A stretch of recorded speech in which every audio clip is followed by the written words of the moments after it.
Welcome back to the Tracy Take. Today, Ryan and I will be breaking down the Week 9 Thursday night football matchup between Mike White and the New York Jets versus the Carson Wentz Indianapolis Colts. It's going to be a big game for the Colts because they're going to need to win out, and we're going to get into that here in a second. But before we do that, if you have not already, please make sure that you subscribe to this channel, hit that notification bell so you can see when we create new content.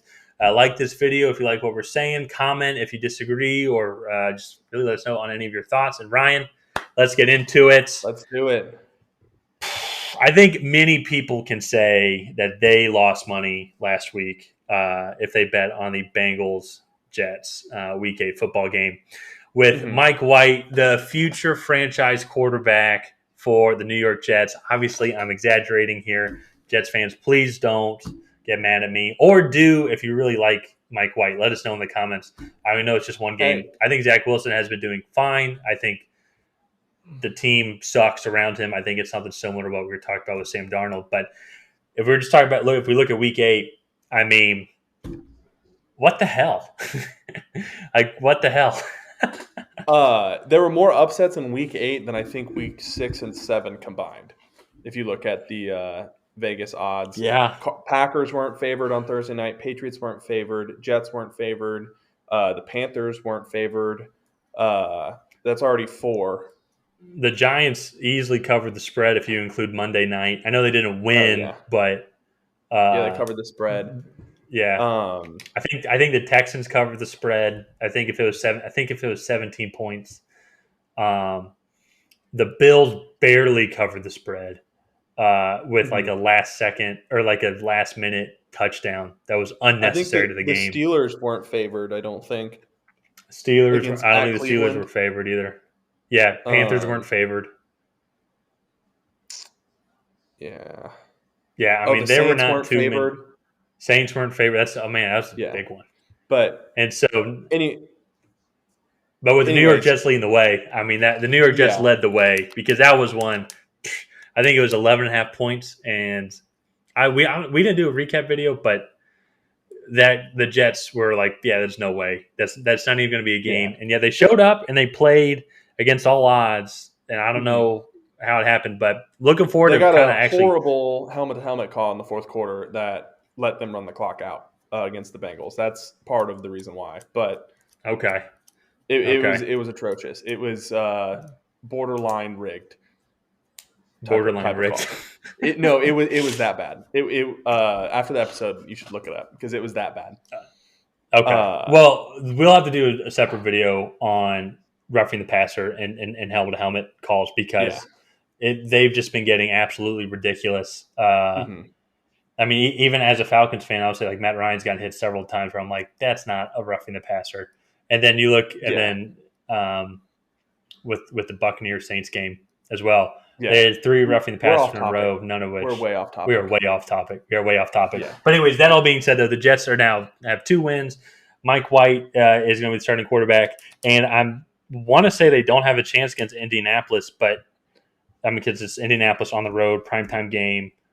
Short week, coming in super hot, but they statistically they're worse in every category except I'm going to go out on a limb and say the Jets don't have a chance.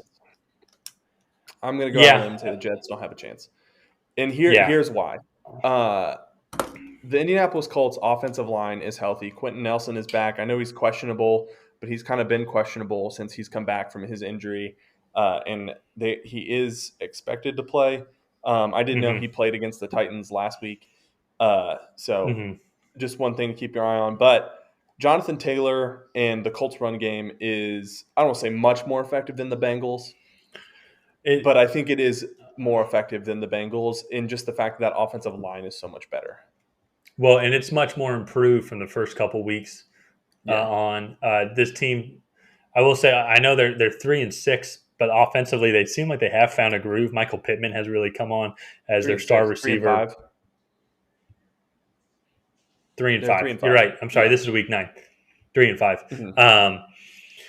But they just are going to the Jets are going to have another game, kind of like the Bengals. I feel like the Colts are just going to have to not show up Offensively, they're just going to have to be playing out of their minds. That's one thing I would say. This probably is maybe a weakness. It seems like the Colts have had some injury in the secondary that might help them out a little bit. But one of the things is I don't know how they're going to stop that Colts pass rush and get a Mike White. I don't know how they're going to produce any run offense. They're last in running yards per game. I don't know if that's maybe because they've been behind in almost every game. But they're last in running yards, so they're not going to they shouldn't be able to produce any run offense on a solid run defense. Honestly. So, and that's, to me, I think DeForest Buckner is going to have a big day. Kwity Paye has started to have an impact on not just the passing, but especially the run game. And I think it looks like Tevin Coleman is questionable. So that would leave rookie Michael Carter to have a bigger role. But all in all, I really don't think the Jets will pull it out. I will say I think the Jets have one path to victory, and that is to get after Carson Wentz, make him uncomfortable in the pocket, and hope he commits turnovers. I do think Carson Wentz is one of those quarterbacks that if you hit him one or two times early, he will start to see ghosts and he will start to force the ball out. We kind of saw it against the Titans. He had two bad turnovers late in that game, one in the fourth quarter and one in overtime. And I think if the Jets are going to win this game, they have to have Carson Wentz turn over the football, just because I don't think that they can beat the Colts straight up. I think they're going to have to create something for themselves, get good field position. Maybe potentially a defensive touchdown. I think it's something that they definitely can do, and I think they're going to play aggressive and take risks. Yeah. Well, and that's one thing too with the Colts offense is that the Jets can benefit from is receiver weapon wise. Outside of Michael Pittman, they don't really have any other options. T.Y. Hilton is out for the game with a concussion that he received against the Titans. They do have Mo Alley Cox, who is a red zone threat. He's got a couple of red zone touchdowns. Jack Doyle is another tight end of theirs. Mo Alley Cox is also a tight end. But really, outside of Jonathan Taylor, and then they do have Naheem Hines, which is kind of their receiving, not receiving specific running back, but he comes in more for receiving downs as well. But receiving weapons wise, guys in secondary are going to have to cover. They're not too big of a threat. Michael Pittman is going to be the main one. But that being said, though, I think the Colts are going to run the ball probably 30 or 40 times. Not 40 times, but they're going to run the ball a lot this game. No, I definitely agree. I do think the Jets, probably the best part of their defense is that front seven. I think that is fairly strong, even though I think they lack a true edge guy just from injuries. But I really like Quinnen Williams in the middle. CJ Mosley is playing well. So I think that is the Jets' path to victory. Be aggressive on defense and try and create turnovers. Take risks, and then give your offense a short field. If the Jets can win if they can't get turnovers, win the field position battle, try and give your offense as short a field as possible, and just play smart football. I think that's how the Jets win it. I think the Colts win any other game if the Jets cannot create a turnover. So. Yeah, that's gonna be one of those. If they played this game 10 times, the Colts are gonna win 9. I see. So it's gonna be just trying to find a way to have that one win. I don't think we've said the spread or the over under yet, have we? No, I don't think so. The spread, the Colts are 10.5 point favorites, and the over under is 46.5. See, so that's the one. The 10.5 points. It's going to be something similar. It's going to be something similar to the Cincinnati Bengals and New York Jets. Is if the Bengals had showed up and came prepared. Well, I shouldn't say that. I did not watch all the game. I just caught the end of it when it was really close. So I shouldn't say that. They didn't look ready. The Bengals look slow. Yeah, they look like a young, inexperienced team that just came off a big win, going up against a no-doubter type team and just didn't mentally show up. that was my thought process when seeing the score, seeing the end of the game, and looking at the stats and the position of it.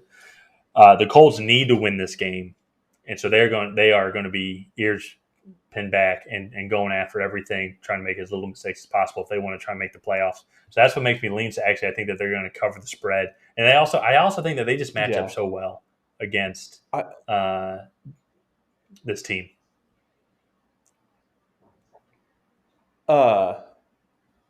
Yeah, no, I agree. Sorry, I'm watching the Braves game. As you guys know, Tyler and I are from Atlanta. That's on the background. But no, I agree. Yeah. I would say this game would probably be around the 31-17 range.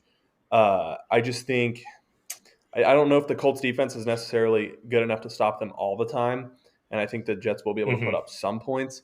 But I just think this Colts offense will probably still be too much. The Patriots ran for a ton on the Jets.